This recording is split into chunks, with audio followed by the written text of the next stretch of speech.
going to do it in the summer, you got to pay the price somewhere. You're not going to have everything that you want because you can't hike in the middle of the day.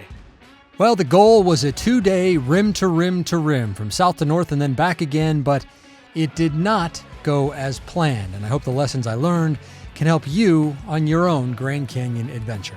My name is Brian Special, and this is the Grand Canyon Hiker Dude Show presented by Bright Angel Outfitters. All right, so perhaps a truly last-minute R3 was not the best idea. I mean, it sure sounded good. I'd heard from my parents that they were going to spend a few nights in their RV near the North Rim. That news came on a Tuesday, and so the wheels immediately started turning because I saw it as an opportunity to get up to the canyon, and I'll take any chance I can get. I live in the Phoenix area, so it's about a 3.5-hour drive to the South Rim. But since it was so sudden, I would not fully commit to this plan until the next day, Wednesday, when I was able to secure a room at the Grand Canyon Lodge on the North Rim.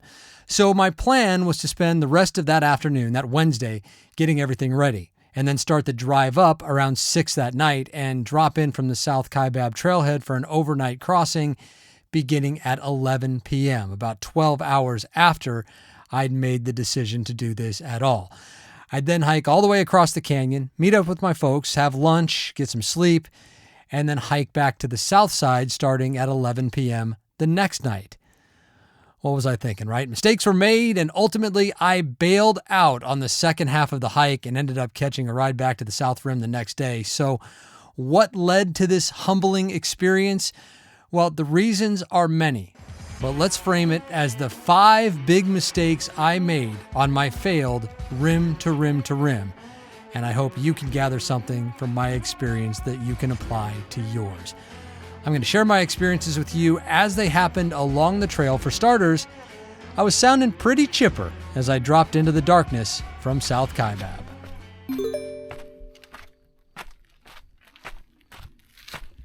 It's the middle of summer. It's July 17th, 11 p.m.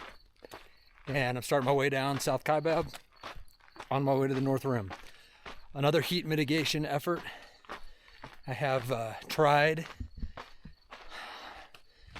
hiking rim to rim by leaving late in the afternoon, and the heat's still tough and it still has a cumulative effect on you, I believe. So I'm going to give this a shot. If you're going to hike in the summer in the canyon, you've got to have heat mitigation as your number one priority, because that's when people get in trouble and some people end up dead. It's serious business in the canyon in the summertime. So I'm trying it this way, where I will hike rim to rim, south rim to north rim, South Kaibab to North Kaibab, 21.5 miles, and leaving at 11 p.m. So I should be surfacing on the North Kaibab, at the North Kaibab trailhead at probably somewhere between 8 and 9. And I'll be in the darkness, even though there's a nice moon tonight, about 3 days shy away from the full moon. But I should surface at about 8 or 9 tomorrow. The sun should be starting to come up probably around Cottonwood or Manzanita, which is about 15 miles into the hike. So I'll be looking forward to that. I've hiked all night long before on a rim to rim to rim, 1-day rim to rim to rim. It's not a lot of fun because, I mean, it defeats the whole purpose. You're in the Grand Canyon and all you see is the abyss, the great abyss. It's all you see out there. So right in front of me right now in South Kaibab are some of the greatest views in the entire world when the sun's up. In the darkness, it's lonely out here. Not going to see hardly anybody on the trails, if anyone, overnight. And but again, if you're going to do it in the summer, you got to pay the price somewhere. You're not going to have everything that you want because you can't hike in the middle of the day. It's too dangerous unless you're very heat adapted and you are very experienced and know exactly what you're doing. So we're going to try it this way. Check in a little bit. Okay, so that leads to number 5 in my list of 5 big mistakes: being overconfident. Now look, I pride myself on always being ready and in shape and conditioned for doing rim to rim. I hike 6 days a week in Phoenix. I've been doing more heat training lately because I've suffered in the heat, so I want to get better at it. So I've been doing more, and it is July when I'm doing this hike.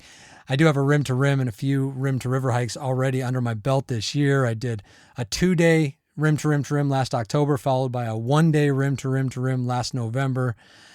I know how the heat affects me. Like I said, it's July. I did rim to rim in 109 degrees back in June. Check out that episode if you haven't. I also had a terrible experience last July when I ran out of water going up South Kaibab. So, I mean, even with all that I've been through and the negative experiences in the summer, I was still confident that I would handle this plan with no troubles. Because again, I always pride myself on that I'm in shape for it, that I'm ready for it, and I've been doing the heat training. So I figured, no problem. I'm gonna tough my way through this. No big deal. But overconfidence is a thing. You do have to know your limit, no matter how much experience you have, no matter what kind of shape you're in.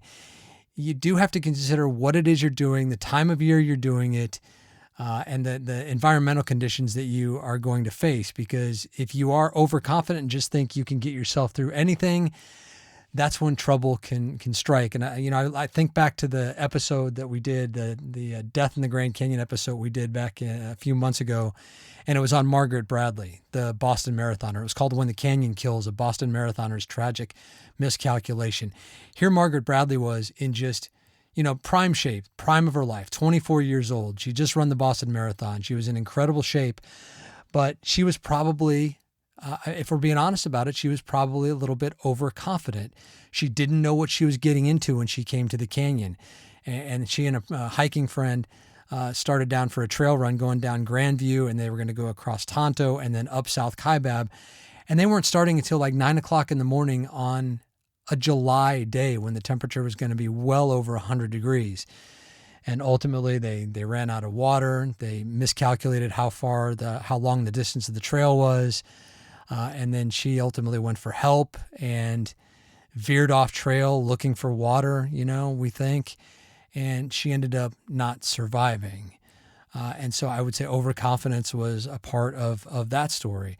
I mean, even Jim Walmsley, the premier ultramarathoner in the world right now, who's from Arizona, trains in the canyon, holds the rim to rim to rim record of 5 hours and 55 minutes, which is absolutely unfathomable. But I remember back on the day that he did that, there's a YouTube video called Chasing Walmsley that I highly recommend you check out.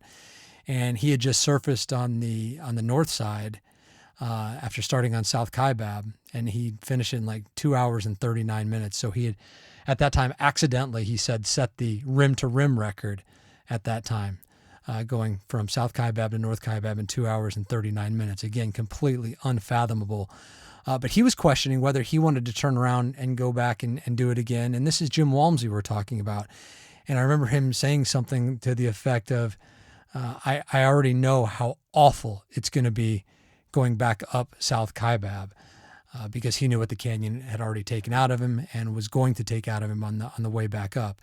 He ultimately powered through it and again set that rim to rim to rim record in 5 hours and 55 minutes.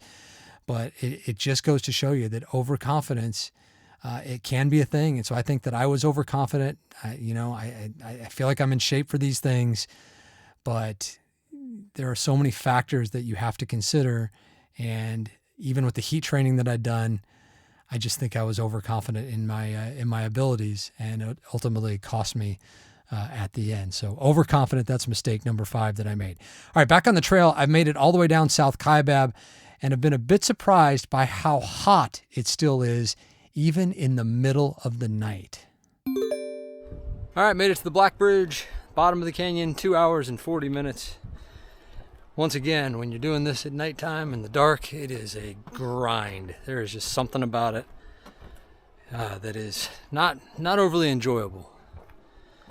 It's tough being out here when you're doing the solo, especially. It's just dark and you're just looking down at artificial light the whole time. It's still really hot. I'd say it's in the 90s down here, so that's taking its toll on me even without the sun.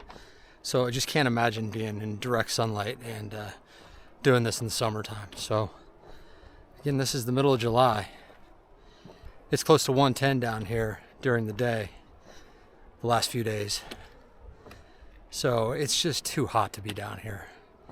And even at night, in the middle of the night, it is 1:41 in the morning. and it's over 90 degrees, and I'm struggling a little bit. It's I don't feel great, and I feel like the heat just has sapped me. So just never really a good time to do this in the summertime, because this is the coolest time of the entire 24-hour period right now, and until the sun comes up in 3 hours or so. So it's just a tough time of the year to be in the canyon. So I'm always going to say the best way to do a canyon hike in the summer is to not do a canyon hike in the summer. If you can somehow swing it, come back in late October, November. That's the best time to be here, because you don't have to worry about the temperatures, and it makes all the difference. And you don't have to hike it dark, so which kind of defeats the entire purpose of hiking at the Grand Canyon. So if you got a one shot at this, make it in late October all the way through November. That's the best time to be in the canyon. Yeah, so that right there leads into mistake number 4. It's pretty obvious. I've already talked about it a little bit. It is the wrong time of the year.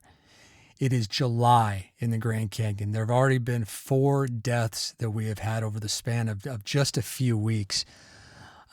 Temperatures above 110 degrees at the bottom. June was already the hottest month on record in Phoenix. And in case you're not aware, the temperatures in Phoenix are very similar to what you will find at the bottom of the canyon at Phantom Ranch. So that record June heat had carried over into July. So I decided that I was going to start late, 11 p.m., to try to mitigate that heat. I figured that I would hike all the way through the night. It would be the coolest part of the 24-hour period.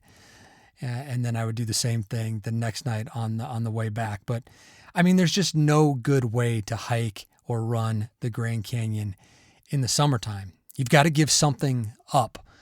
You're in the canyon. You're in one of the 7 natural wonders of the world. You want to enjoy the beauty, which you see at every turn with every step. But if you're doing it in the summer, you cannot hike in the middle of the day.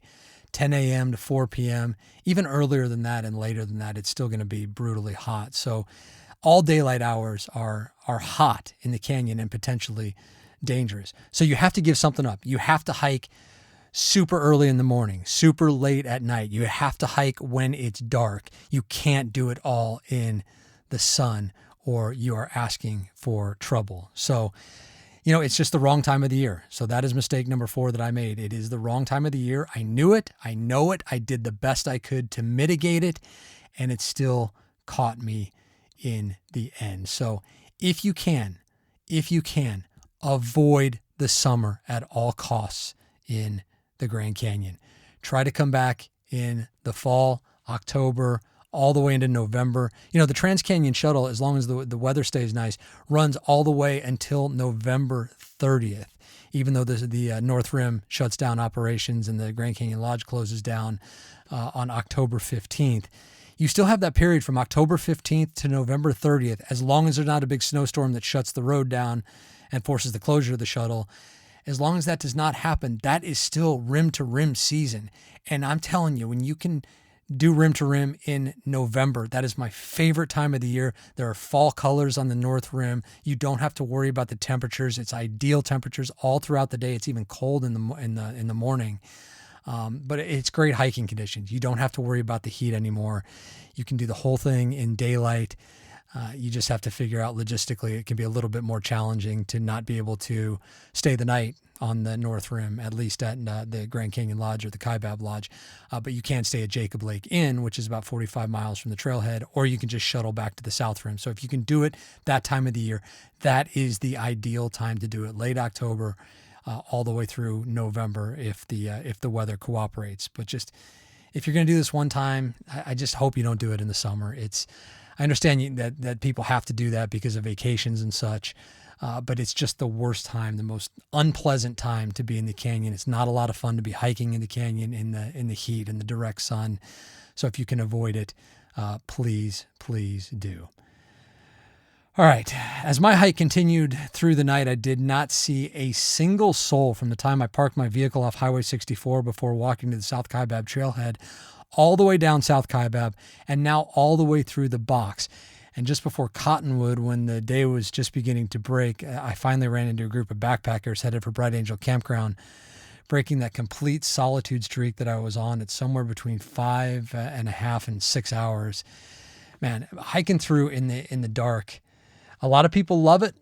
I don't, especially when you're by yourself. It's just, man, there's just something about being in that abyss, that blackness, that darkness, especially if there's no moon. And even if there is, it's not like you can be, walking and looking up at the stars or the moon, because you could twist an ankle so easily or hyperextend a knee. It's just not a lot of fun hiking in the dark. And when you don't see anyone the entire way down South Kaibab and then almost the entire way across North Kaibab to Cottonwood, I don't know. It's just, I don't want to say it's spooky necessarily. Though going through the box in the dark by yourself when the canyon walls are right there on top of you, that can be a little spooky and mess with your mind a little bit. Looking down at the artificial light for hours on end is not a lot of fun. But again, it's a necessary evil of hiking at this time of the year. Now, there was a water line break in the box, which I was aware of, and that meant the water was shut off at all the stops on the north side. The river, Bright Angel Campground, Phantom, Cottonwood, Manzanita, Supai Tunnel. There was no water available anywhere. So I had to filter at Manzanita.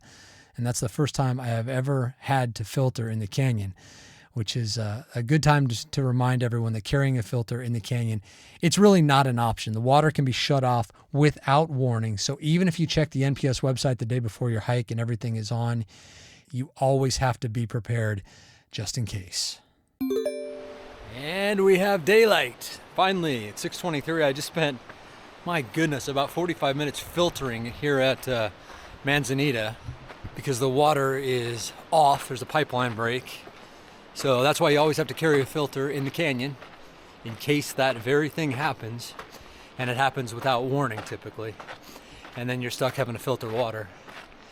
And for me, I use a Sawyer squeeze, so it takes up less space. But man, it takes forever to even partially fill up your bladder. Maybe I'm doing something wrong, I don't know. But anyway, Manzanita is where the climb truly begins. 5.4 miles, 3,600 feet of elevation to gain to get to North Kaibab Trailhead. And then we are done. So, let's do this. All right, I'm feeling pretty good at this point. Just under 5.5 miles to go. And I cannot tell you what a relief and what an energy boost it is to finally have the sun come up after hiking in blackness all night long. I mean, I just talked about it. It's a grind hiking in the pitch blackness. And when that sun comes up, man, it rejuvenates you. But it would only temporarily mask mistake number 3. My nemesis, fuel, eating and drinking. Man, I don't even know where to start with this. I am getting worse, not better, with eating as the years and the miles pile up. It's gotten to the point where I never really feel like eating anything when I'm on the trail on a long canyon hike. So I typically just, I don't. I'll try to force some stuff down, but I really try to avoid it. I had nuts, chips, protein bars, Cliff Blocks, an apple. I had some Goo energy gels on this one. I took ibuprofen sparingly and Salt Stick fast chews and some electrolyte capsules to handle the electrolyte intake. Drinking, it's okay for me. I carry a 2-liter bladder with me. I had to filter this time, as I mentioned, which isn't a whole lot of fun. What's it mean for you? I guess it just means, find what works for you. Experiment, practice, no matter what it is that you're eating. A lot of people bring sandwiches, peanut butter pretzels, trail mix, candy.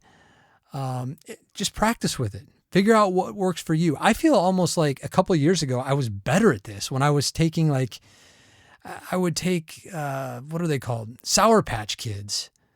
And I would eat those, and then I'd have some peanut butter pretzels, and I feel like that worked okay for me. And then I just, kept experimenting, because then it stopped working for me. And then I kept experimenting, and back to the apples and the chips for some salt, protein bars, that kind of thing. And I just never really feel like eating. Like it almost makes me nauseous. So I'm back to the drawing board with that, but that's mistake number 3. It's the fuel, the eating. It's important. You've got to fuel yourself in the canyon. So this is something that I have got to figure out and get past this frustration and this almost mental block that I have with eating anything in the canyon. I'm going to start taking some ketone shots and start messing with ketones and see if that helps me. So I hope it does. But, it seems like once you figure something out, it stops working just as quickly and it's back to the drawing board. So I hope you don't have similar problems that I do when it comes to fueling, because I really feel like that affects me and really has led to trouble with me on the last 2 rim to rims that I've done toward the end, when I just kind of run out of gas, it feels like. And it's not a surprise because I'm just not eating properly. And I need to figure that out because, man, it's kind of driving me crazy. Not going to lie. Well, just about a mile up North Kaibab from Manzanita is Roaring Springs. You might hear it before you see it, and it is one of the most memorable and important sites on North Kaibab. This right here is Roaring Springs. Roaring Springs is a natural aquifer, and it is the source of all drinking water on the North Rim and the South Rim and the Inner Canyon. How about that? The water that comes from that aquifer at the beginning of that waterfall provides all drinking water inside the canyon and on top of the North Rim, and it is pumped up to the top of the South Rim and provides all the drinking water for all the infrastructure up there. Amazing. And Roaring Springs is only about a mile from Manzanita. So, as you can tell from my shortness of breath, we'll be going uphill the whole way because the climb truly started at Manzanita. Yeah, I can't stress that last point enough. If you're ascending North Kaibab, you'll ultimately gain 5,780 feet, more than a mile in vertical feet. But you will be doing so over roughly 14 miles from the river, and almost 2,500 of those feet will come over about 8.5 miles to Manzanita.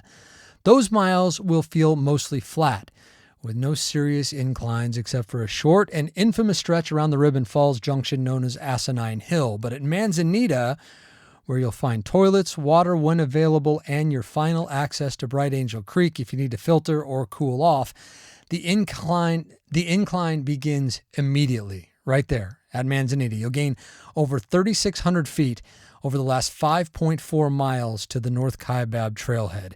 By this time, for me, I feel like the cumulative effect of my decisions from the day before were starting to catch up to me, which leads to mistake number 2. I was not properly rested. Not even close. It was a long day before I even left for the canyon the day before.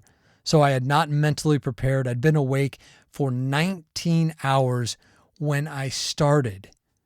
I would have normally been asleep around, 10 o'clock or so, and I didn't start my hike until 11 that night after being up for 19 hours. I'd already, I woke up at 4:30 that morning, went and did my hike on Black Mountain as I do 6 days a week. And it was only that morning after I finished that Black Mountain hike that I even decided that I was going to do this whole rim to rim to rim thing in the first place. That sounds kind of crazy looking back on it. I'd worked all morning, spent a lot of the day then getting ready after I'd made the decision. Only after I got everything packed up and it was late that evening did I start the 3.5 hour drive to the South Rim. Again, my normal bedtime's 10 o'clock. And I wasn't even going to start this hike until 11. And that's after I'd already, been up all day and been doing stuff all day. So what's it mean for you? It means just, it seems so obvious, doesn't it? Don't discount being rested. Try to sleep the night before. Try to get a lot of good rest in the week leading up to this hike. If not, at least be, close to the start. At least be staying on the South Rim somewhere. At least be staying in Tusayan or someplace, or Williams, someplace close, not a 3.5 hour drive away. That way you're at least getting yourself in the proper frame of mind. You're getting yourself mentally prepared. And even if you can't sleep that well the night before, adrenaline, excitement, they will carry you a long way. You're going to be so pumped and so excited when you get out there on the trail, and that's going to help carry you a long way. If you can't sleep that well the night before, I think it's okay, but being close by to the trail and getting yourself in the proper frame of mind, I feel like that is super important, and that contributes to that to that being properly rested part, which I feel like I failed on big time. I just wasn't rested. I was tired. I remember going down, even going down South Kaibab in the blackness, and it was it was probably only midnight or so, an hour in, and I was tired because my normal bedtime was 10 o'clock. So, and I'm very consistent with that. And so suddenly telling my body that, hey, we've already had a very long day, and now we're just going to start to cross the entire Grand Canyon in the middle of the night when you're supposed to be asleep. You can understand in hindsight, at least I can understand in hindsight, why your body's going to be kind of like, what are we doing? What are we doing here? And it might not respond the way that you want it to. And I don't think it did for me. I think it eventually caught up with me. But that's the price you pay for having to hike the canyon in the summer, or wanting to hike the canyon in the summer, is you have to give something up. And for me, it was not being properly rested, knowing that I was going to have to hike all the way through the night. Okay, well, the number one mistake that I feel like I made, and I did not realize this until days after. And that's when I was talking to Coach Arnie about, my experience. Number one is I unknowingly gave myself an out. I was going up to meet my parents. I thought it was a great opportunity. My mother, I'm 51 years old, but, I think all moms can relate that they're parents until the end. And as kids, even at 51, I still, listen to what my mom has to say. And she was apprehensive about this whole plan already, because she knows what I've been through on my previous rim to rims where I've struggled in the heat.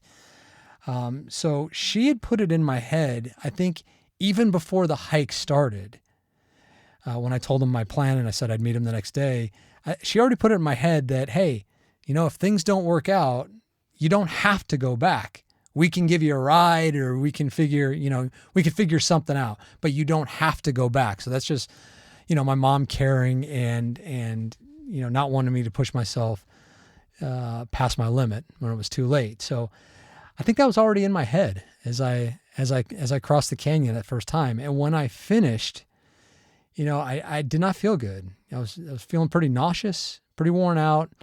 I'd been awake for almost 30 hours when I surfaced.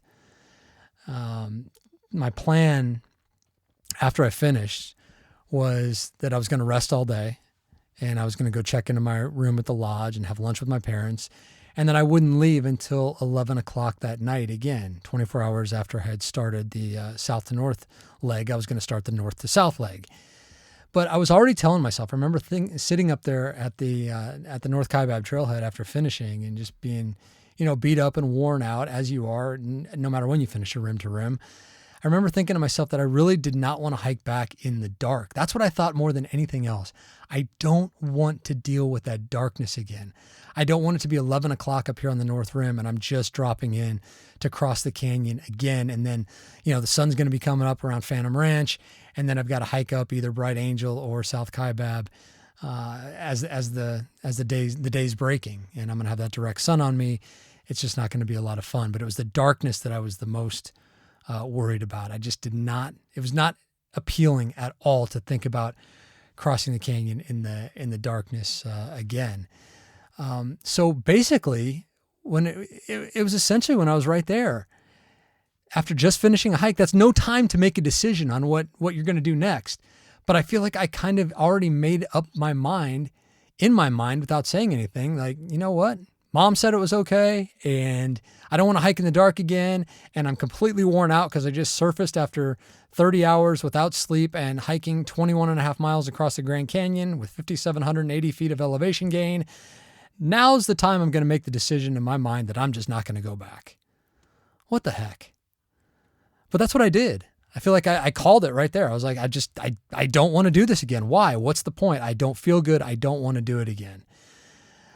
So that was it's a little disappointing that looking back on it, that I made that decision that early, because as the day went on and after I got a little bit of sleep and just wandered around the North Rim a bit and had that lunch overlooking the canyon with my parents, which was great, I started feeling better.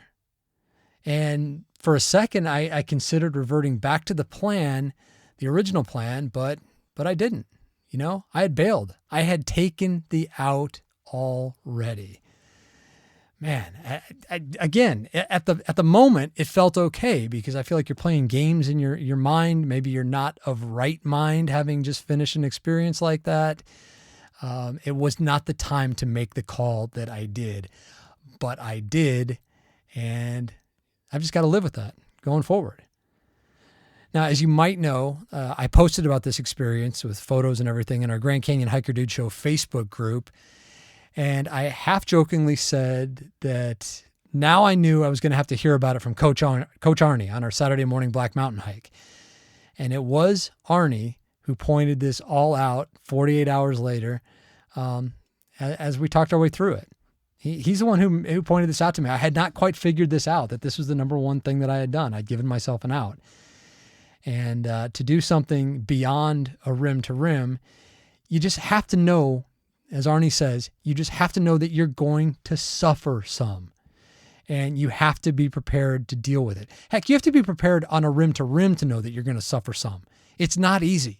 It's a hard hike, no matter how many times you've done it. And you just have to mentally prepare yourself to deal with it when that moment strikes, when you're not feeling so great, when you can't believe how much farther you have to go.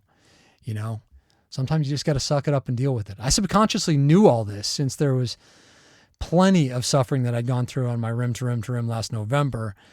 But the difference in that one was, and again, that was a 1 day rim to rim to rim. Where I got to the North Rim, everything was closed up there. So I remember having a disgusting piece of cold pizza and turning around and heading back to the other side. Because mentally I knew I didn't have a choice. I couldn't quit. Everything was closed on the North Rim. I wasn't going to be able to just chill in a hotel room all day and all night and take a shuttle back. Everything was closed. I had no out. So it never even crossed my mind. I was turning around and I was going back. And so that's what I did. There was no other choice. And it was hard. Jim Walmsley he was right. Going up South Kaibab was horrible. But there was simply no other choice. I had to go back. And it just reminds me that I took the easy way out this time. So what's this mean for you? I don't want to say to not give yourself an easy out, because if you aren't feeling it, and especially if you don't have experience in the canyon, there is absolutely no shame in calling it a day. It could be so much worse if you force yourself to go back, or you force yourself to keep going and then need a rescue. So it's okay to bail out. I'm just speaking personally here. I'm just disappointed in myself that I took the out pretty much right when I surfaced. I just remember thinking I did not want to hike all the way back across in the dark and only then face the climb up the South Rim. So I took that easy way out this time because I could. So much of this, guys, is mental. If this had been a 1 day R3 after October 15th when services on the North Rim are closed, again, I would have had no choice. Turning around is the only option. I would have had to just simply deal with it. Man, you just never stop learning on this stuff, guys. There's just so much to this, and the mental side of it, man, there's just as much to that as there is to the physical side of doing these big Grand Canyon hikes. But man, they're so satisfying when you complete them successfully. But sometimes you're going to run into situations like I did. It's not my first time, and it will not be my last time. I'm sure there's more struggle to come, and I'll keep you guys abreast of that. You can count on that. So to recap, let's just wrap it up here. Know your body. Know your ability. Know the weather forecast. Don't be overconfident. Perhaps I was. Respect the canyon. Perhaps I didn't. Don't challenge the canyon. Perhaps I did. I mean, summer is simply the wrong time of the year. Yeah, plenty of folks still do it. A multi-day itinerary would be better and give you more options and let you slow down. If you're doing a one-day rim to rim, you have to avoid the heat of the day, and you have to have a hydration plan and a fueling plan. Heat mitigation is your number one priority in the summer or in the warmer months. This is the time of year that hikers are most likely to die below the rim. 4 so far this year as of July. It's a dangerous place to be. Figure out that nutrition plan. Practice. Know what you will most likely feel like eating in the middle of a long, hard hike, and stock up on those things. Don't experiment the day of your hike. I never feel like eating on these hikes, and I think it is costing me dearly. Back to the drawing board for me, for you. If it's your first time, figure out what works for you and do not overthink it beyond that. Being rested matters. Why do you think marathon training programs taper for the last couple of weeks? But it's not just having rested muscles, it's having a rested mind. I was awake 19 hours before I even started, almost 30 when I finished, for a grueling physical activity. And yet I'm sitting here surprised when I don't perform the way that I think I should. I mean, come on, it's just so obvious, isn't it? And don't give yourself an out. Embrace the struggle. Know how to fight through. Be comfortable with being uncomfortable, because it's likely at some point on a rim to rim, especially if you're a first timer, that you'll be questioning what you've gotten yourself into. This is probably my 10th rim to rim or so, and I knew exactly what I was getting myself into. And it's because of that, and because of how I was feeling, that I knew I did not want to go back and do it again. I didn't want to hike through the night again and then be forced to climb up the south rim as the sun came out. And knowing I had an out, I took it. And to be totally honest, I think you can tell I regret it, because I could have sucked it up and done it. But subconsciously, I really think I was just taking the easy way out. And that is a little bit disappointing, I've got to say. But every experience below the rim is hard-earned. And I've certainly learned some valuable lessons about myself and about this hike. So that part of the experience I certainly do not regret. But man, what an experience it was. And that's it. That's a story of my failed rim to rim to rim. Oh, I hate saying that. My failed rim to rim to rim. But that is what it was. And so I have to live with that. And I'm, of course, grateful to Coach Arnie, who walked me through this experience on our Saturday morning Black Mountain hike. We kind of did a post-mortem, a breakdown. I'm so grateful for him for that. And he's the one who, again, really opened my eyes to what happened. And here he is, Coach Arnie, with a training tip for this week focused. Well, what else did you think he was going to talk about this time? Arnie's talking nutrition. First thing is, you don't want to follow what I'm doing, because I'm Coach Arnie and I'm a little crazy, but I'll be writing more about that later. But for today, I want to give you a couple points to think about, and then hopefully that'll help you to develop your own plan. First of all, step one is you got to find what works. And, disregard what you have been or have heard from so-called experts, including Coach Arnie. You need to become the expert. So that's step one. That's the first thing to think about. Number two is start. If you have no idea, try the typical stuff. The fruit, the gel, the crackers, the mostly salty and sugary foods. If that works, great. If not, then you go to step three, which is practice. Try new things. Keep notes. What works? What doesn't work? You've got to try new things. Put together your list of foods. You may be throwing things away. You may be adding things. I don't know, but you're going to figure it out. I promise you, because nobody wants to do the Grand Canyon with a gut ache or be, you want to finish the canyon with a smile on your face. That's my goal. And then the fourth thing, which I think is the most important, is what I call CANEI, C-A-N-E-I, constant and never-ending improvement. I am constantly working on things. In the 10 years that I've done the Canyon, I have learned and done so many different things that I have a great idea or a better idea what works. But for the most part, I am constantly improving. I am constantly looking for things that will help my adventure become a more memorable adventure. So remember, Kanai. All right, guys, there you go. That's a quick 4 points that'll help you to have a better and a more memorable Grand Canyon adventure. I love you guys. Talk to you later. That is Coach Arnie Fonseca Jr., our resident exercise physiologist and canyon vet. His contact information is in the show notes. You can reach out to him anytime. And of course, find him in our new Grand Canyon Hiker Dude Show Facebook group, where he is very, very active and always offering up great advice. If you haven't joined yet, you are invited. Just search for the Grand Canyon Hiker Dude Show on Facebook and become part of a thriving, helpful, inspiring, judgment-free community of Grand Canyon lovers. You'll have access to me, Coach Arnie, and just about everyone who's been a guest on this show. It really is the place to be. The Grand Canyon Hiker Dude Show Facebook group. Please go join today. Hey, the Rim to Rim Pack is our new 22-liter one-size unisex day pack designed through my hundreds of miles below the rim. It's made to survive the canyon and suitable for any day hike on Earth. And with its front pockets and fully insulated hydration compartment, it is one of a kind. See why some are calling it backpack perfection. The Rim to Rim Pack, available exclusively at brightangeloutfitters.com. That's also where you'll find tons of free resources like the Grand Canyon Shade Tracker and our free ebook, A Beginner's Guide to Rim. At Bright Angel Outfitters, we exist to help you hike your best hike.